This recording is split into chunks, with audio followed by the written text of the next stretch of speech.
I see the path. I started as a sole proprietor. I got my stuff in order based on what we did, right? I'm an LLC. I'm making the money. I delayed the gratification. I have budgeting and systems in place that I'm going to stay consistent and disciplined with, right? Then I'm going to move on to the S Corp because I put myself on payroll. I got myself out there. I got my salon suite. Now I got some cash flow. I got some money. I got my team. What's my next play? What's the next step? How do I grow this thing bigger?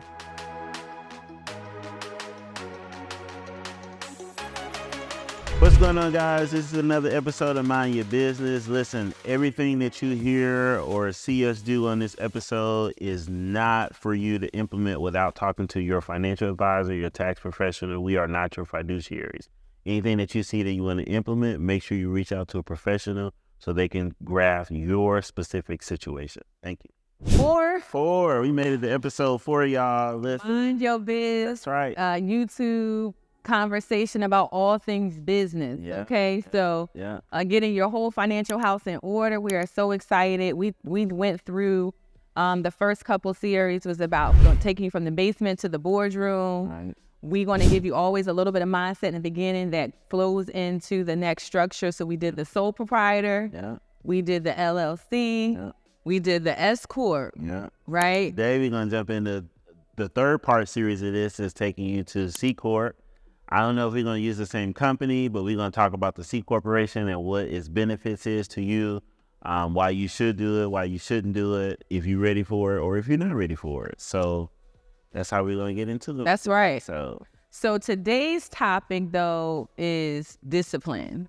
And so I think for me, the broader picture in discipline really comes back to when we talked about those sports, like the little league sports, how now everybody's a winner. Everybody gets a trophy, which doesn't help discipline and delaying the gratification because they want it now, right? You did not win. Why you didn't win? You didn't have the skill set to win. Right. So if you did not win and we're falsely rewarding, then you don't have the discipline in life to make it happen, to wait for the reward. You think it's supposed to come now. Right. And that's just not how success works. Don't listen. So discipline became my word for the year, right? So I don't know if I shared in the previous episodes. I don't know. Go back and watch them. But, I changed my whole year structure for my company, right, to where we start October 1. And so we'll end September. And so I just been on a studying journey and the word discipline stood out to me. Why? I think that discipline shows up in every area of our life. It's the ground, it's the foundation to everything that we could do. It builds our character. It shows us who we are. It builds our morals. It builds our standards. It allows us to be successful in the ways that we want to be successful. Absolutely. And in business, discipline is a necessary thing that you need to have consistent action to get consistent driven results, right? So Jim Rohn says there's 3 steps to becoming disciplined, right? Because now you're probably like, well, discipline, well, how do I be disciplined? Or am I disciplined or am I not disciplined? I think that's okay. You're not disciplined. Am I disciplined? You're not disciplined if you're always moving the goalpost. Right.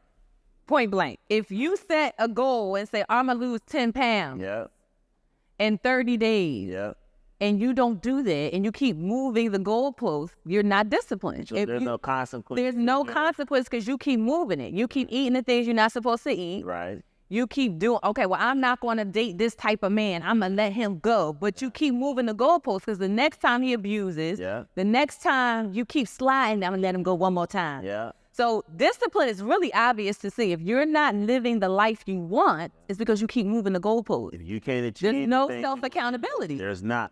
And the one thing about discipline is, as Jerome says, right, if we allow ourselves to be undisciplined in one area, but disciplined in another area, eventually the area that is undisciplined will seep into the discipline. meaning that you have to be disciplined in all areas of your life equally, right? So one of the steps to becoming disciplined is realizing that it's not the easy option. Like, it's easy to hit the snooze button when we got to get it. Absolutely. It's easy to cut on the TV when we should be studying. It's easy to socialize with our friends when we should be working on our It's easy to give all the little league people the trophy instead of saying, son, you not good. You got to practice. That's it's easy. That's right. It's easy to take the easy road out, right? And it's always easy. So first thing we got to do is realize that being disciplined is just not the easy option. Right. It's not the easy option. Solomon said, go to the ant, thou sluggard, meaning you lazy person, and study the ant, consider her in her ways, and be wise, right? They gathered, he said they have no overseer, right? They provided meat in the summer and gathered food in the harvest. What does that mean? When you're up, when you got a high season, you're still working as if you in your low season. That means what? Winter is coming. Winter's coming. So you have to delay gratification and store it up like the squirrels. Right. Like the squirrels. That's exactly what that The squirrels working all year. All year they're ready for the winter. Right. I mean, we take this back to in the sun, like in the fall, in the summertime, they not chilling. They running back across the street. Right. For the nuts, for the winter. They get ready. And we seen this going back to the movie Disney, right? Little kid, right? I love Disney, right? The movie Ants. That's what the movie was about.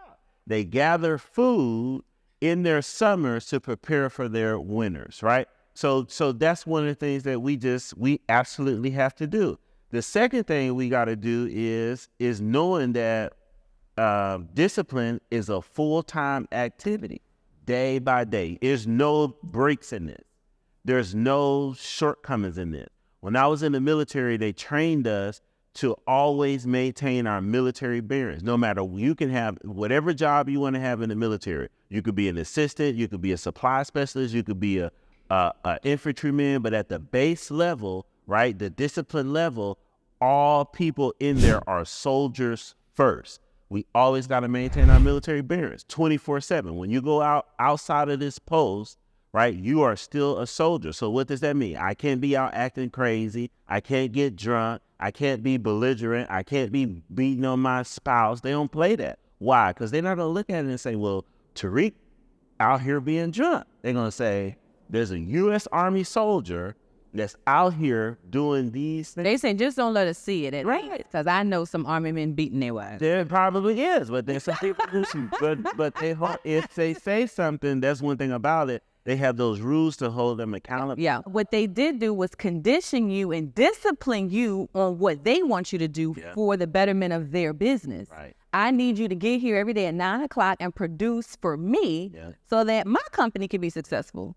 And then instead of taking that and going, I see what they did, how can I transition it for my hopes and dreams? If that's what you want. And so self-assessing, I always go back to that, is super important. Yeah.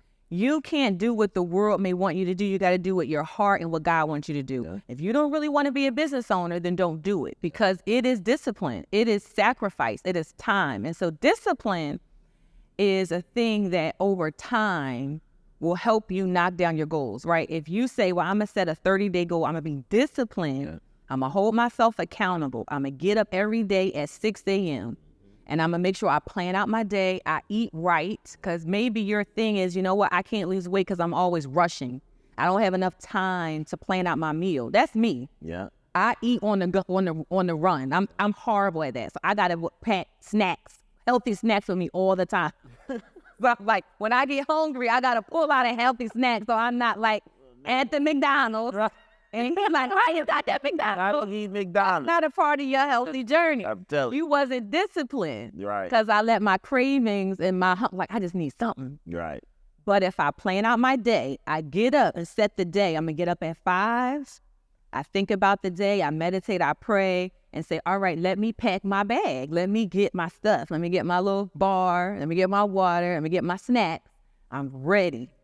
So whatever the day takes me, I don't have to go to McDonald's. Yeah. Not that there's anything wrong with McDonald's. It is not wrong with McDonald's. Don't come still at me McDonald's. I don't want no McDonald's smoke. But that shows up in your character, right? So having that accountability makes you look at yourself, your character, right? Because why? We want to be a business owner, but what happens is when you do that, you don't realize that your flaws shows up in your business. You don't realize that you have to be a man or woman of your word, and your character is the most esteemed thing, right? And having that discipline allows you to work on that. Why? Because if you're undisciplined in one area, it's going to seep in. What does that mean? David had it all until he tried to get Bathsheba. You can always have it until you don't.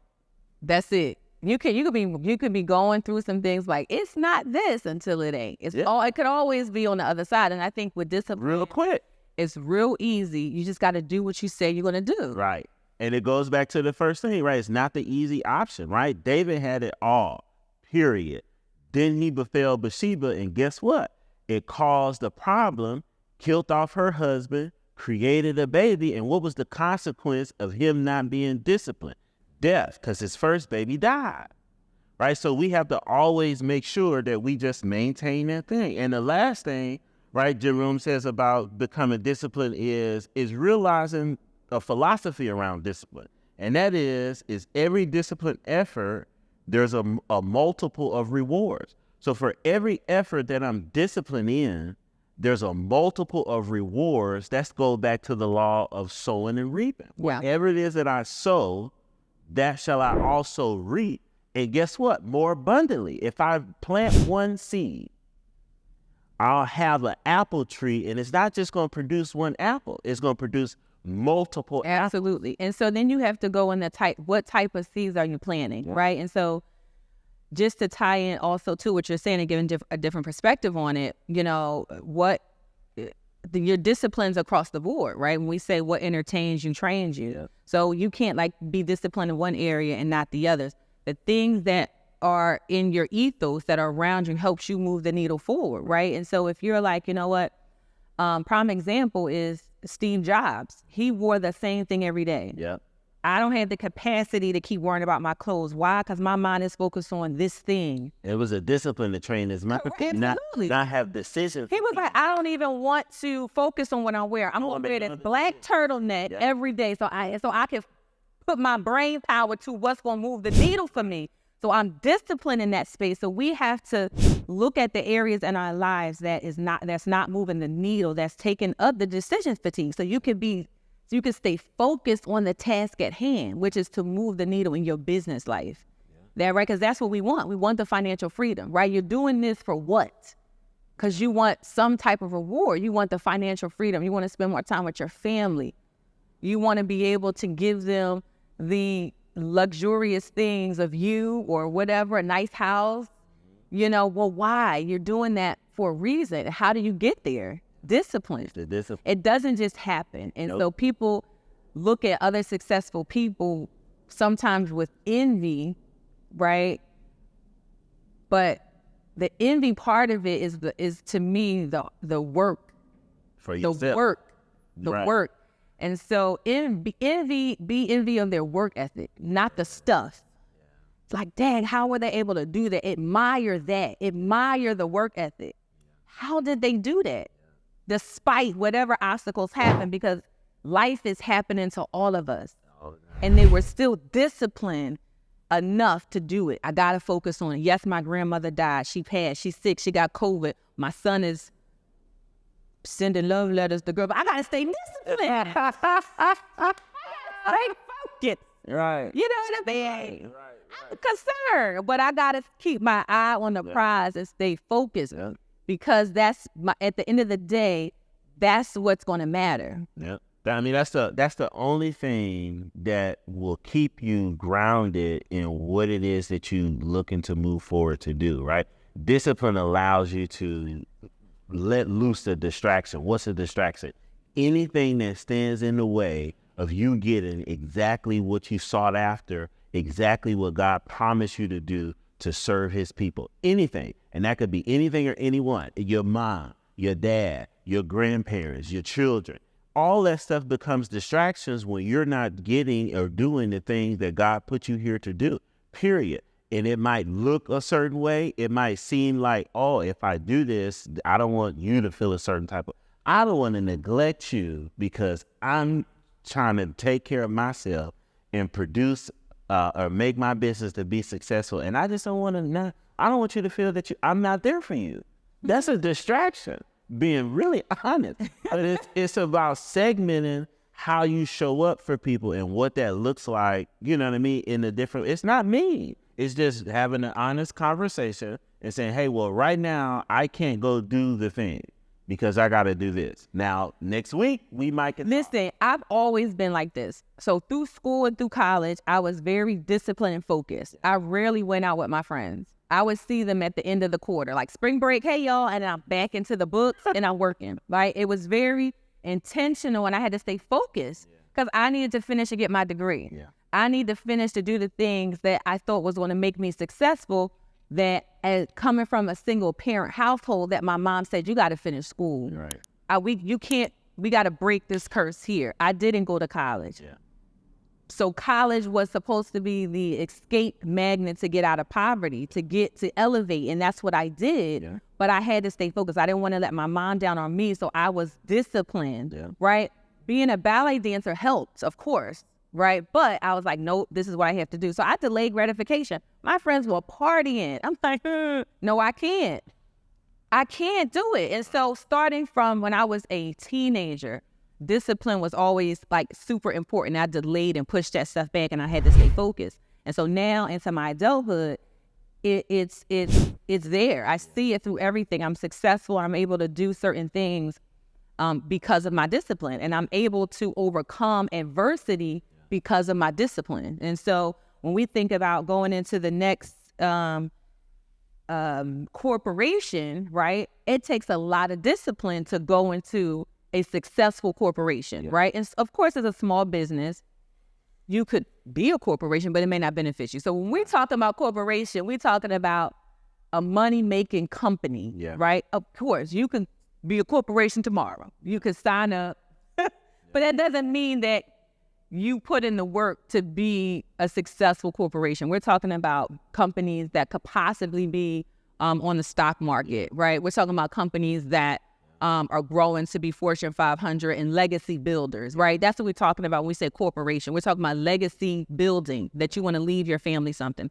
So that discipline is going to lead us right into this as Tariq takes us into corporation, right? What does that entity look like, right? How do we maintain it? And what are the pros and cons, right? So you need to know that, right? Because it's one of those shiny objects. Everyone's like, I'm going to be a corporation. Yeah. You're not ready, girl. Yeah. You don't. That's not what you want. You think you want to be a corporation. Yeah. Right. And so, Or, well, I didn't mean to cut you off. Or you can, that's the goalpost. Yeah. I could be a corporation because that's what that looks like. So I see the path. I started as a sole proprietor. I got my stuff in order based on what we did. Yeah. Right.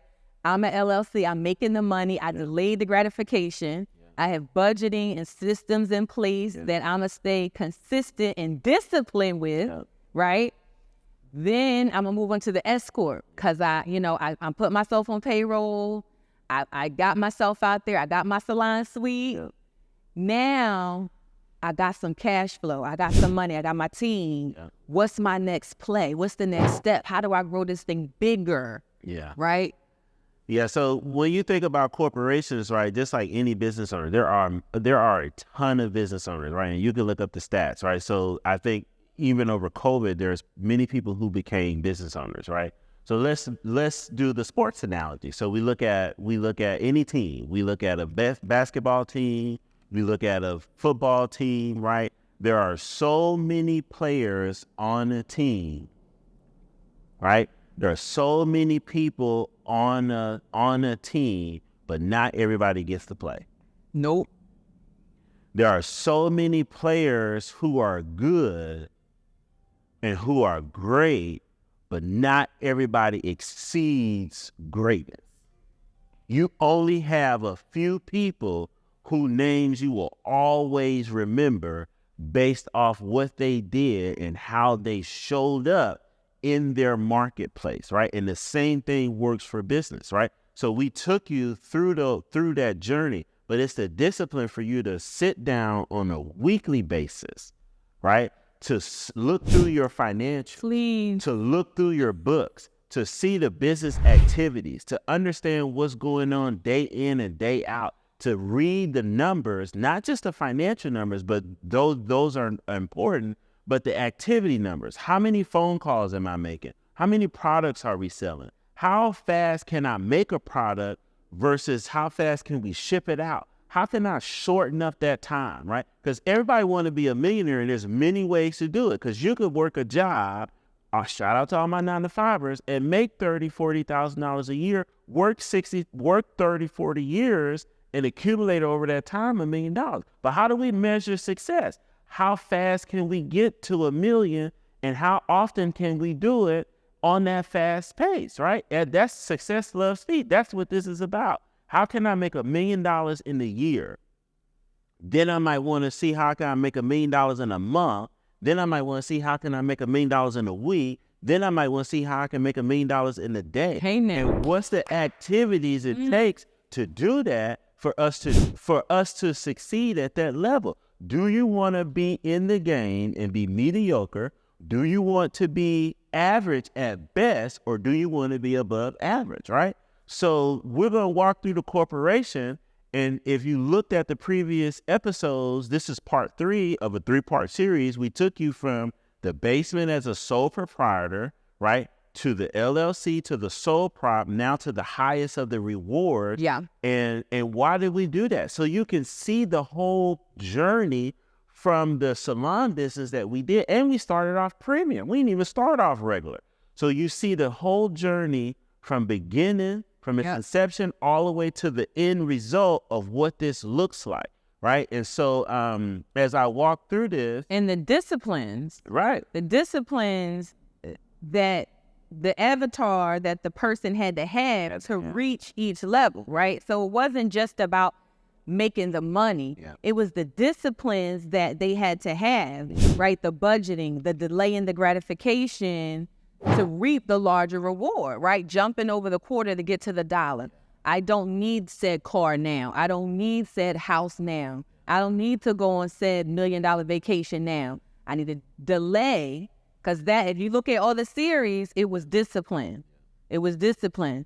And so now you're able to reinvest back into the business to build something worth leaving to someone, right? That you can now say, you look at this company. I can now maybe go on the stock exchange. I could go public. Other people want to invest in my company. It looks favorable for them. Yeah. I have something that someone else wants to put money into. Yeah. They want a piece of this. Yeah. They deem me desirable. Yeah. My business is desirable. Right. So I told you we went from the basement. This is our last and final part in this 3-part series of taking the business from the sole prop all the way up to a C Corp. So I'm going to do a quick recap. We're not going to stay here long. If you want to go on into particulars, go back and watch the past 2 episodes. All right. Go back and watch them. All right. So as a sole proprietor, right, y'all already know this is not my favorite entity. But these are the people who are just like, these are the side job peoples, right? So we took the salon person from the side job. She said, hey, I want to do hair. She started in her mom's basement, right, at the house. And she graduated from there, maintained a job, and then went into LLC. When she got her LLC, she started making a little bit more money. She still had her job. We was doing premium clients. She still lived at home with mom. Still lived at home with mom. Now she did give mom some money. She wasn't abusing mom. Yeah. She started off $1,000 per client. Right. We started making so much money, it was necessary for us to go to S Corp. Right, based off what her tax liability. Based off her tax liability. So we put the 2553 in for her to go to S Corporation for her to reap those benefits of an S Corp. And for her to grow. She got a salon suite, had employees, managers. She got all the glitz and glamours of a business owner in the thing, right? Yeah. So this is, I think in our examples that we did, it was like year over year. Each one of the episodes is carrying the next year, right? Yeah. So this is the part of what we were talking about earlier, right? It's the discipline. Why? Why? Because when we get into C Corp, right, there are some things that are a must-have and a must small, minute things that we probably don't consider. First of all, as an S Corp, it's necessary for you to start doing what? Meeting annually. What's the difference between S Corp and C Corp? The S Corp is the cousin, the little cousin, subchapter. So it's necessary for us to start meeting annually, right? Why is that important? Because you're going to see it show up over here on the C Corp. That's why I'm going to spend a little bit more time with this S Corp right here before we jump into here. It's important for us to meet annual. If you meet annually, then you might need to have people you want to what? Meet with. So I might want to do what? Board of directors. Right. And this we did recap last time. So for sure, she structured herself and surrounded herself with the necessary team. Yeah. She had her financial advisors, her tax strategist, her lawyer, her manager, her COO. Her COO. So she's built and she's ready as a C Corp and been running like this for some time. Yeah. So she's already disciplining herself to operate and run as a corporation, right? By doing this in the S Corp things. And so when we're doing this, you got the people who are and most of your board of directors are probably people who are actively working in the business. These might be your C-suite executive, right? So you as a CEO, we already talked about the COO, right? All of whatever heads of departments that you want. The director of marketing, the director of communications, you got chief investment officers, whatever that looks like for whatever business you're building, right? But this is a salon suite. So we might have a CEO. That's what the C stands for. CEO. I mean, like C-suite. It's the ones that start with the C. Yeah. COO, right? CFO. The CFO, right? You can do the CMO. CMO, the chief marketing officer. Yes, right. All right. So I'm with you, right? So then, right? And then you might have marketing. You gotta have the marketing, right? You gotta have the marketing. And then right under here, you might start to have like directors, right? So your directors would be like director of sales, right? Like it could be director of sales, customer relations, right? Customer relations. Their experience is important. Yeah. Right. These are all the departments in your business, right? And so you might even want to do, for me, loss prevention, right? When you get in this level and she has products. And so what happens with a lot of moving pieces, there's shrinkage and there's loss, right? So our products, or she's shipping products in and the labels are wrong, or the product is the wrong, whatever it is, that's loss. So she's got to write. And you got to account for that. Absolutely. That's why money is important. That's why you got to look at the money all the time, right? Because the finance will tell you what's working and what's not working, literally. Even right? accounts payable, receivable, loss prevention. All that's in this department. They're going to work together because they're going to help you find the holes, right? Because that's how you can go into C Corp. They want to see how lean you are. Do you know where all the loss is happening? Loss is internal and external. So when we think about external loss, of course, that's fees. She's got a store. If people come in and stealing her products, stealing her hair, stealing her wigs, she's got to account for that. I'm losing money. How do I fix that problem? Because her loss prevention team could say, well, hey, Miss So-and-so, we realize that you're losing, $1,000 worth of product a month. People are stealing your combs. People are stealing the shampoo. Now, is it the employees stealing it or is it the customers? Right? That's your loss prevention team. They're going to help you save money, find the holes so that you're more desirable for the C Corp or investors. Nobody wants a leaking ship. If the ship is leaking, that's not desirable for an investor. They're going to say, you got too many holes in your ship, right? So you have to tighten that up and find all the holes. So the loss prevention team is going to help you mitigate loss. That's an important step a lot of people don't talk about.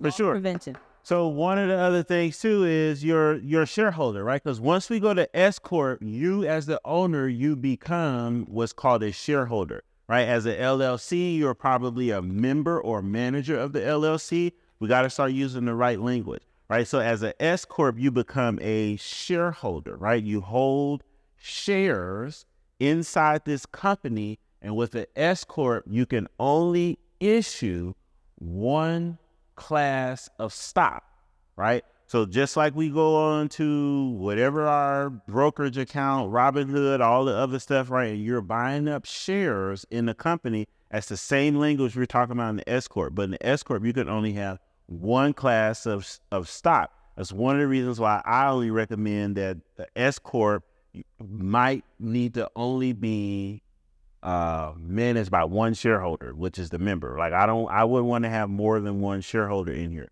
But you can only issue one class of stock, and you can't invest in any type of foreign activities or operations, right?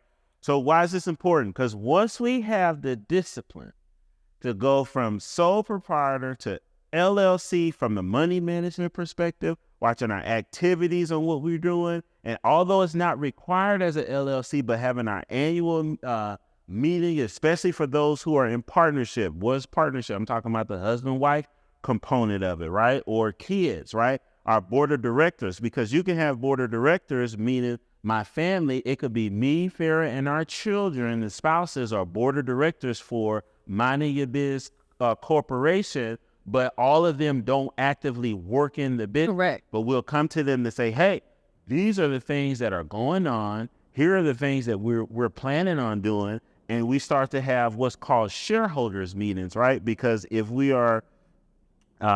have more than one shareholders, which we about to switch to the C Corp to do that, then you want to start as a CEO, you want to address the shareholders. Why? Because they're giving you the money. And those are the people you want to please. And also, too, it helps, how can I say this politically correct? It helps mitigate, funnel, and share the tax responsibility, right? So if you have, let's say your children, so that's sometimes when people say you can pay your children, or depending on how many shareholders or how many people own stock, you may own the majority, right? Depending, or you are paying yourself a W-2, a reasonable salary.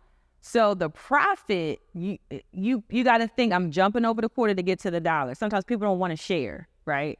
If you have such stock, so if I have a company that's making $1 million, I'm responsible for the taxes. But if I bring in 4 shareholders, we gonna split this. That means you're responsible. I am sharing in some of the tax burden and liability depending on my ownership level in said business. And so when you start adding your children or you start adding things like that, it's a way to kind of water down and dilute some of that tax liability, which can be a tax strategy. So for sure, because you could also put them on payroll, and you could take business trips that you take your family on that are not called family vacations, but they're business meetings, right? So we was talking. They my board of directors. Right. So then we decide, like, man, like the salon is doing good. We have more than one location. Like, we're out here, we're doing the thing. We are the #1 salon or franchise in America, right? We're the #1. In the Southeast. Did we even name this company? Let's keep it in the Southeast. Let's say in Metro Atlanta, she's got 4. Right. She's in the North Side, she's in Central, and then she went on down to McDonough, right? Okay. So she got 3 in Metro Atlanta. Okay. So we got multiple locations in the Atlanta area, right? Because then that's when the investor will go, okay, her numbers are tight. Mm-hmm. She got shrinkage. Nobody is stealing from her salons, internal, external. Right. Everybody's showing up. She's got a good system. Right. Business, each salon is bringing in $1 million profit. Right. I want a piece of that pie. Right. That looks desirable for an investor. Right. So from the disciplinary action, somebody saw opportunity in you that you produce something valuable. Anything that has value in it, you want to make sure you take care of it, right? That's discipline, right? So, and this is what we bring into, here go Robert Kiyosaki quadrant, from an employee to self-employed, right? These people got the most tax. They tax heavy over here. And then you want to quickly switch from this to this, right? You want to go business owner, big business, to an investor, right? So either you're the investor or you're allowing investors to come in to invest in what you feel is needed. So how do we switch? Because we started as a sole proprietor. We jumped into LLC. We formed it. We did the paperwork to go S Corp, right? And the major difference between the S Corp and the C Corp is The S Corp is elected, it's elected to be there by the Form 2553, and you're considered a sub-chapter small business corporation. That means out of this C Corp, we small business over here. You're taking out a portion of the C Corp. It's a small situation. The IRS allow us to issue one class of stock. They allow us to be shareholders. Take the tax advantage. Take the tax advantages and make ourselves be aware that we're on W-2. Now remember that the shareholder of this guy, of the S Corp, remember she was on W-2, right? It's a requirement. Yeah. Meaning that we got to have our financials in order for us to pay ourselves and all the people that we are associated with, right? At this level, she can now give herself a really good, reasonable salary. You know, she can now pay herself maybe $80,000, $100,000 a year, right? Even if she wants to go to $150,000 a year as her W-2 job as the CEO of the company is reasonable at this level. And she's not bankrupting her business, right? Based on the number, and the board of directors will help you with that too. Hey, but what's reasonable? And she's an employee now of her business, and she's going to live personally off of that 80 and 100,000. Now she can do some other things that she really has to, take a distribution and get whatever. But that's now her income, 80 to 100,000. That's great. She went from 40,000, made a multi-million-dollar business to pay herself $100,000 a year. That she could take that W-2 and not have the banks in her business and go get whatever she wants. Yeah, and it shows just the discipline to do it, right? So once we jump in here, one of my goals is everybody always talks about making money, and when we talk about making money, we only talk about revenue, and when we talk about revenue is gross. So everybody say I'm a six-figure earner, but they don't have no cash flow, child. But that's gross, meaning top line of what you brought in. We don't know what's your profit earner, right? How am I profiting as an earner? I know one thing for me personally, outside of not my business profiting, but me personally, whether that be W-2 or however I source the income, I want to be at $250,000 at minimum a year on my tax return. Why is that? Well, I'm trying to get to the E, S, the B, and the I. Why 250? The IRS says at $250,000, you're considered a accredited investor. When I start making money hand over fist as an accredited investor, I can start investing in things, right, as an accredited investor. Other resources to help me with my whole life portfolio.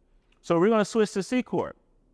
First thing we're going to do is put in a form called an 8832. The 8832 is a change of entity form. That's right. It allows us to change our entire entity to a C Corp. That's one way we could do it.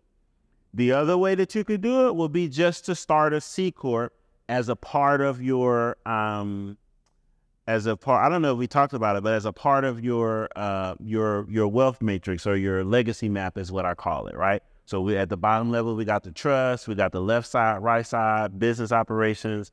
We'll do another video to specifically dive into that. But you could start another one just to start off as a C Corp, right? Right on Secretary of State. You go there and you say corporation. You could be a personal service corporation. You could be a professional. Some states have professional corporations. Who would do a professional corporations? Like your physicians, your doctors, things of that nature, your lawyers, right? So, but for this example, we taking the salon suite to a C Corp, right? And we're going to take her company from S Corp to C Corp. Now, there could be a number of reasons to go to C Corp. One reason will be she's positioning herself to be a national brand, right? So she's like, I got more growth. I got some more life to live. I got a bigger dream here. Because I got 3 salons in Metro Atlanta, but I want to have a salon across every metro city. I want to have a salon in New York. I want to have a salon in Miami. I want them to experience my level of luxury or whatever it is she's selling. And I think I could do that because I did it masterfully here, and I got people that are interested. And so when she transfers to that C Corp and she got her numbers are tight, she can now shop and say, look, I'm looking for an investment. I'm looking for money. I want to, she doesn't have to go public. She can. She just creates larger options for a larger legacy play, right, in this regard. So one of the reasons could be going public, right? These are options. These are not mandatory, but if you were to do it, you would have to do it in this entity. Yeah. What does going public mean? Well, that means you're registered on the New York Stock Exchange. If I go into Robinhood or any other brokerage site out there, me as a regular person can buy shares into your company so that in exchange for my value of money, I receive shares in your company, which makes me part owner in your company. Absolutely. Why will companies do that? They will use the money to expand their company, and that's a source of raising money, right? I don't have to go to the banks. I don't have to do this. I can just open up my company to the world and allow everybody to give me money, $100,000, $50, $75. In exchange for them giving me money, I'm going to issue them a class of stock, right? And you can have, and this is where, remember in the S Corp, we say you can only issue out one class of stock. In C Corp, you can have multiple classes of stocks because I might have a initial class A stock where I know the investor and raising money. Hey, Farrah, I need $1 million for us to expand. And then I might open it up to the public, and we might have B shares of stock where every regular person could just invest in my company and I make money, right? So that's one reason. Another one would be just what Farrah said, right? Expansion. And most of us, I think the last time, how many companies are on the stock exchange? I don't know for sure. I don't know off the top of my head. Zero. I think it was like less than 1% of Black-owned companies. That's on the New York Stock Exchange. That sounds right. Black people is less than 1%. It was so. I want to say it was like in the single digits. Yeah, it makes sense. But I mean, we have to think it's not an easy thing to get here, but it takes discipline. Yeah. And so I feel like a lot of our business journey lacks that because we get really distracted by the revenue and we can't delay it to fully invest in the business to get here. This is not hard. We mapped it out. You just have to have the discipline to do it. To go from place to place. For you have to feel comfortable enough to make that 40 grand and people not saying, girl, you made your business, you driving in that Volvo, or why you still live with your mom? Because I got a bigger play. Leave me alone. I'm disciplined. You know what I mean? We get so emotionally attached to what success looks like and we forget what the journey is. Yeah. And so we can't even get here. Yeah. We shoot ourselves in the foot here because we start upgrading way too fast, bankrupting the business. We done pulled everything out the business on Louis Vuitton bags and trips, child. We can't even hire quality people because they pay. And then we want people to work for us for no money. But doing that, but being able to get here or even here, this is even hard to get here because it's not hard as far as what you can do and what you can achieve. The hardest part from going from E to S to the B to the I, from sole proprietor to the C Corp, is all mindset. It's all focus. What is the end result? What is the goal? Who am I doing this for? There's no way you're going to make it here and just you're doing this for you, right? And then that's being able to walk that walk and talk that talk, right? So don't come tell me that, oh, I'm doing this for my family, my children, for their children. And you don't have the activity it's taken for you to do what you said you're going to do, right? We got to keep our word. That's the discipline. Peter's told Jesus, I will lay my life for you. Jesus said, really? Your life? You sure? Peter said, yeah, that's what I'll do. He said, this is what I'll do. Jesus said, you sure? Because I know you're going to deny me not once, not twice, but 3 times. This is what I know. Discipline. Oh, what's the other side of that? Jesus was walking with him and knew he was going to deny him. How long are you willing to stay in to do what you're trying to do, knowing that your family won't be there to support you, knowing your friends might not support you, knowing that the people close to you might shame you? Oh, you don't have a real job. right? Until the checks started rolling in, because we had the discipline to stay focused, because we was mission, purpose, and driven. So we got to walk this walk, right? Let me not stay in that long, because I can go in there all day. The second reason we'll do this is for expansion. Expansion could be that you are opening up just what we said. We have salon suites in 4 different locations in Atlanta. Now I might want to jump from state to state. I want to go from Atlanta or Georgia to Alabama. I want to hit the state. Don't I want to be in Alabama? Okay, well, South Carolina. I'm a luxury client. I want to go. You said Alabama ain't luxury? That's not my demographic. All right, so we go from Atlanta to... Now you got to be clear on your target market. That's right. There's not a Louis Vuitton in every city. Yes, you're right. You're right. They pick where the money is, where their demographic. There's no Louis Vuitton in Alabama. They got to drive to Atlanta. That's right. Okay. There's no Louis Vuitton in Jacksonville. That's right. They got to drive to Miami, Ball Harbor, somewhere. They got to go outside. Right. So I know where my market is, because I'm doing $1,000 every price point. Right. So where is luxury for me? Right. I'm going to LA. You're gonna go to LA. I may go to maybe Tennessee. Maybe. I don't know. All right. Well, I'm definitely going. I know Polo is in New York, Chicago. Polo's not luxury. They don't. No. Well, they don't. They got what label? What you mean? What Purple label? Is that in every store? No, it's not. Thank you. It's in the flagship store. It's where the money is. Right. That's why I said New York. You got to go where the money is. LA. So we're gonna go from Atlanta. Let's go to New York, and let's go to LA. We know them 3 places is the central of all of America, right? Somebody, if you in New York, LA, Atlanta, and LA. How high in you go? You may only be in New York and LA. Like Chanel. Yeah. They don't even have a store here. Right. They have a shopping shop. Right. They're like, we're going to partner with you, Neiman Marcus. Right. But we're not investing in a total, no, We're going all right, cool. The little space.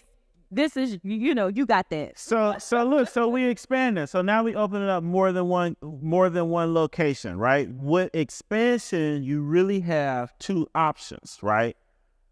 And we're staying private. Notice I wrote private because we're not public. Public is an option, but you don't have to go public to be a C Corp. You could be private. LA when you say private company. I was going to say Chick-fil-A. Yeah. Think of Chick-fil-A. Chick-fil-A is everywhere. They run their company, and I know they're a C Corp, and they're in almost every state that you can think of, right? They stay private, and that means they have their control. They don't answer to nobody. They might issue stocks, but their stocks is not on the public stock exchange where the everyday person could invest in their company. It's a particular type of stock for people. So on the expansion, we can stay private and go to more than one location, right? The other option to our expansion will be something like McDonald's, where you could franchise, right? I'm not the best of spellers, so I'm gonna do French, and y'all got what I'm talking about. So now she could say, you know what? I don't want to do the heavy lifting and build out a store in these spaces. I'm going to create an opportunity for people to buy my system that I've mastered, and you open it up in the most. But that's what you got to realize when you franchise, right? Yeah. You see anything about McDonald's, right? We ain't talking about the food. We still on the luxury, but I'm talking about the business. The system. They realized, he said, hey, we in the real estate business. They had a system that allowed them to the person flip the burger right on time, to move on to the ketchup, to the whatever it is they put on the, and then the fries, right? They had a system that people bought into. Yeah. Why would I want to do this? All business owners are not created equal. That's a fact. Some of us may start this from the bottom and grow up. Some of us might have money from our W-2 job and want freedom, but freedom might look like, let me put my money in such and such company. Yeah. Or let me buy into something that I know that worked, that I can get into it. I can't remember the person's name, but there was somebody who worked, basketball player or football player, I want to say, and worked at Wendy's because he was trying to understand how Wendy's operated before he bought the franchise to buy his own Wendy's. right? So that's what the franchise allows you to do. It allows for you to be a business owner by way of buying into somebody's exact system, name, brand, recognition, and everything. And you walking in here knowing if I give $1 million, that I'm going to make that and more and over a particular period of time. Over a particular period of time. So you think there's tons of franchises, right, that people go into and say, you know, I want their system. This H&R Block. There's tons of franchises all across this country that you can invest in as a business owner, that you don't have to start from the ground up, because you can say, you know what, I'm going to take some money out of my retirement. I do want to start my own business, but I want to buy a system. Yeah. I don't want to have to figure all this other stuff out, because I don't really know that. I want to take the fast pass. I got some money and I'm going to invest in a franchise that's already making money. I mean, you look at Magic Johnson was able to do that masterfully when he left the NBA. He's like, I got some money. I want to invest in Starbucks. I'm going to invest in things that are already winning and they have a system. Yeah. So I'm not going to reinvent the wheel. I'm going to invest and make my money make more money for me, because as an investor, I realize sitting it in the bank is not going to make me no money. Right. And that's a good point. You know, and Matt, see, that's why I say when we started this thing, the root, that's my word of the year, discipline. So it's going to come up all the time. Magic Johnson seen the opportunity to buy into Starbucks because, and this is the advantage. See, now we talk about race. Black people, we always might come up with a way to shortchange ourselves. Oh, we black, we might not do this, we might not do that. But Magic Johnson seen an opportunity to say, black people like coffee. That's right. So he went to the head departments to say, hey, I can expand your business by putting you in urban locations that will be successful and will do well. And that's exactly what he did. He bought into it. He made a partnership and it blew him up. And he had the ability, right, to work on those things. Why? Because the Bible says your gift will make room for you. But you got to do what? Study in your gift. A lot of us don't want to put in the work to do that. You're trying to get the quick buck, the quick thing, to get the easy access to do this. Sometimes it might take a while for you to understand what your gift is. So I'm going to get off that, right? So we expand. We go from expansion and we're still private, right? So we got locations in high-class areas because we high-class salon suite. We're in LA. We're in Atlanta. We're in New York, right? And so it takes time. This is chess, not checkers. To understand, right? See, and mindset, it has to reel you in, because sometimes you might take the easy road out. You might be like, man, we could just go to South Carolina. But no, if that's not in your brand awareness, your target audience, for you to stay high class, high level, you have to put the time, the energy, and money in that it takes for you to say, I see markets moving there in LA. Over here on Rodeo, this is good. Can we buy real estate in here? Where at? Who's about to come out where I could come in? Who are the people that shop here? In this, I mean, that's how people do their research. In this area, there are people who make money just from there's people who live here, and the demographic of the people, they make medium income is anywhere from $100,000 to $500,000, $500,000 to $1 million, right? That's the people that I want to be in. Why? Because people who have money, they can move different. They buy things different. They go after quality. They know that they want their hair done on a regular. When they go in, what you say, I want the why, I want the works. I don't want to have to do nothing. I just want to pay and get the experience for the service that I'm paying you and exchanging my value for your value. And it's all about the experience. Yeah. So we're talking about, and you have to think of where your pricing is, what value do you bring to your clients, what experience are they getting for the price, for the money that they're exchanging you for, right? And so location is important, right? We're talking about an average price point of $1,000.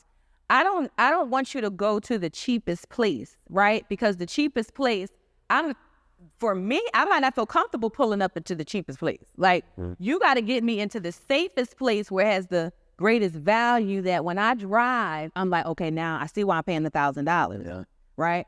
oh, look at the lights. Look at, I am what? What's happening? You ain't got to second guess if you need to lock your car or not. Right. Well, I also, too, you're evoking an emotion. Yeah. When you go into luxury places, they make you feel something. It's about the experience. It's about the experience. So it smells a certain way. Yeah. They giving me a certain type of water. No offense to Poland Springs, but they ain't giving me no Poland Springs. When I go inside the store, they like, do you want champagne? Do you want wine? Right. Do you want, it's even a certain type of, now they're investing all this money, but listen, give me the experience so it's worth it. I have no problem parting my coins with you. So it costs money to make money, right? That's where we at right here in the C Corp. The third reason you will do this is simply taxes, right? Because you might not want to go public, but you might want to stay private. You want to expand. Then what happens with the taxes? Now, what, like them or not like them, we might get into a little bit of politics, but one thing Donald Trump did do was have the Tax Cuts and Jobs Act. He had the Tax Cuts and Jobs Act, and what he did was made the C Corp more appealing now, because now it has a 21% flat tax rate. So what happens on the tax side? When we start to make money, this is where most people stay away from this because of the taxes, because they don't understand it. So people say, hey, you're going to be double taxed. Well, what happens? As an S Corp, we maintain the discipline to be what? W-2. Now that I'm a C Corp, for sure I'm a shareholder, and I might work here, and you have your shareholders and your board. So your title might now become chairman, right, and CEO, because you're chairman of the board and you're CEO of the company. We act in two capacities. Every decision I make, I need to think about how this is going to affect my customers first, my employees, and my shareholders are the people who invested in the company. Those are the three people we always want to consider when making decisions with business. How does this affect my clients? How does this affect my employees? And how does this affect my shareholders? And your board of directors and your team is going to prepare you for what the financial snapshot is looking at in each of these cities. Yeah. Because knowing you're not going to be positive, because we know that real estate in LA and New York is more expensive than Atlanta. Yeah. So you're not going to see maybe a positive return. They're going to give you your projection, maybe 2 or 3 years. Yeah. But what you are going to do is save on taxes.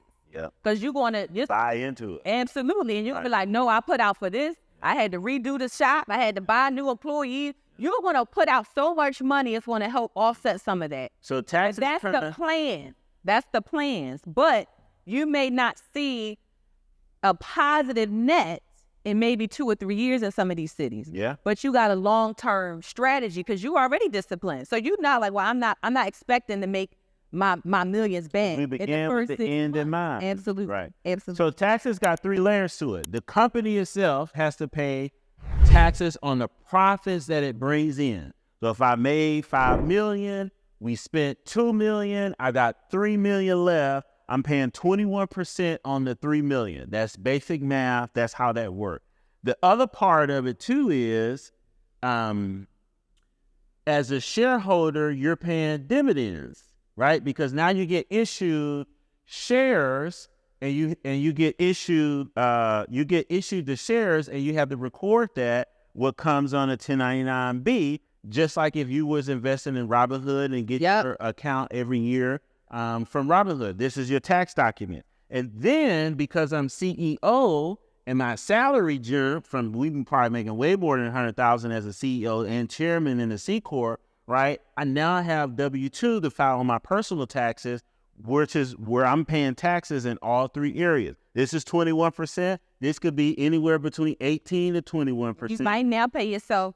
And if you pay yourself $50,000 to $400,000. Right. So we might be in a 37% tax bracket maybe? Or she can stay at 200 and take, depending on her shares every year, every quarter, based on the earnings, issue herself more stock. The point is you got options. You got bigger options. So you got the W-2. People get kind of caught up when they're like, oh, the top executives make so much more money because they're like now making $4 million, $5 million, and the staff. So this is how you think That's about why it. Ford is on strike, right? Yeah. The CEOs got multi-million dollars, but the bottom line people are still making 20, 30. So you got to think about the integrity of your business at this point too. And who are we? What's the footprint? What's my word? How do I want to? How do I want to be received? Right? Are we going to need people to manage all these places? Yep. Right. And so do I then pay? And then you got to think about the pay structure too. And so salons have a unique pay structure. Do I want to pay them more hourly? Yeah. Right. And so that I can maintain and keep growth, because a lot of salons, it's hard for them to grow and scale because they are always on a commission base.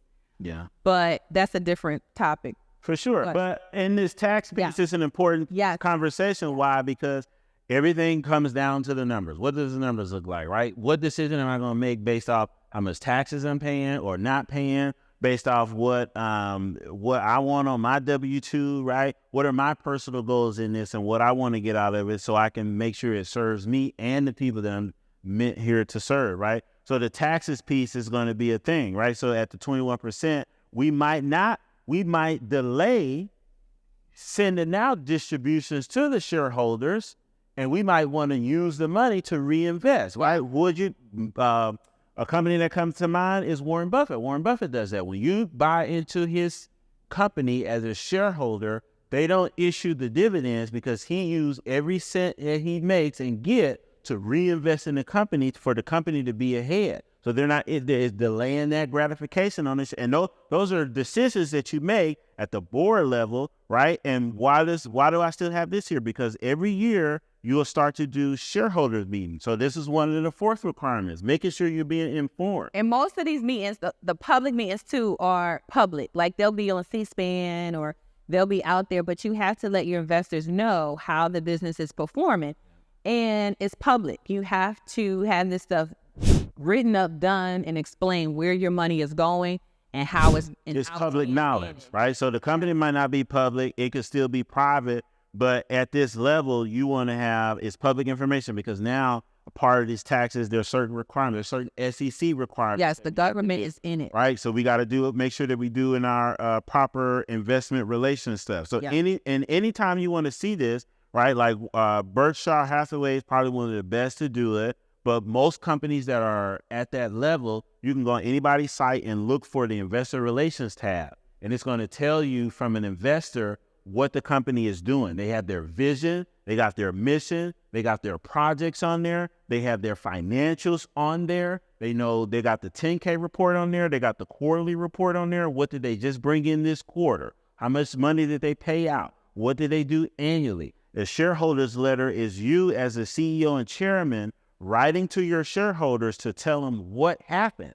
And then this is a part of the discipline that we were talking about. As a CEO, how truthful are we going to be? Are we going to show people our flaws, right? That's why I say one of the best models is to follow Warren Buffett. Why? Warren Buffett tells you his flaws. We made a mistake in this area, and this area. Yeah. Here's how we're going to improve it. Here's what's going to come up next. Here's what we're going to do next year to overcome it, right? Are you going to be a Peter and just walk that or talk that talk without walking that walk? Or you going to rise up to the occasion, right, and be like Solomon? Do what you say you're going to do, and that's what makes you become attractive for people to invest in you, knowing the type of man or woman you are as your CEO salon owner, right? So these are the requirements it takes to get there. Notice I didn't really talk about processes and procedures and money too tough in this. Why? Because we outlined it here. Yeah. Up here, this is really more so managerial and expansion for us to get out there and grow our company. Yeah. What legacy are we leaving? Yeah. Who are we giving it to? All of it feeds back down to the 1040. And there's many clever things that we can do. Like one of the things I think we talked about in the previous episodes was Jeff Bezos, right? So we like to glorify certain things to make a point, just like Bible readers, right? So Jeff Bezos might have made $80,000 a year in the W-2, but I'm pretty sure he had a C corporation. And guess what? One of the things that you can do in the C corporation that you probably can't do in the other corporations is take a loan against the stocks that you own in your corporation. These are money strategy plays and moves that you're able pay to taxes take on loans. Yeah. That's not earned income. Right. Use somebody, this is what they call it, other people's money, right? How can I operate at a level to use somebody else's money to do the things that I need to do, right? Yep. How can I borrow against my stock so the bank could give me money using my stocks and shares as collateral into my corporation for me to expand or do the things that I need to do. Jeff Bezos was not all on Instagram like, look, I got this company. Yeah. I'm flying on private jets. Y'all look at my company. Jeff Bezos was a W-2 and stayed down for his company until he was able to make the type of money and leverage and do the type of power plays that now people are all up in his booty. Like, look at Jeff Bezos. He was able to do X, Y, and Z. But he stayed down. He wasn't flashing. Look what I got. Look at this new company. Everybody don't need to know what you're doing every step of the way. Yeah.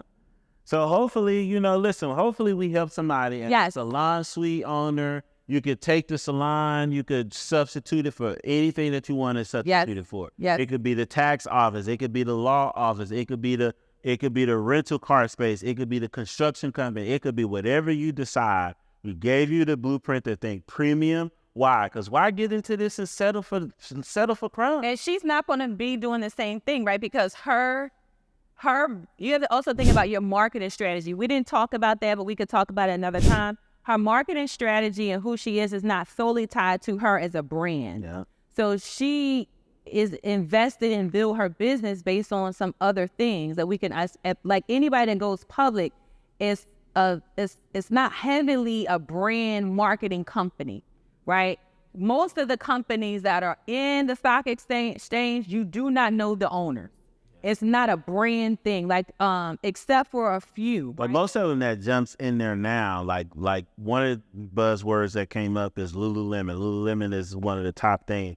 I believe one of the owners is associated with the influence of one of the Kardashians. Yeah. So if we go from floor level up, you're going to know the owner. But guess what? At this level, you might decide to say, this is how you might not know, right? At this level, you might decide to say, listen, I don't want to be the CEO, but I'll maintain chairman and let me hire Farrah because I've seen the work she did at all the salons. But you may have an idea. You didn't know the CEO of Starbucks, Target, Walmart, Amazon, Apple. I don't know the owner of Fiji.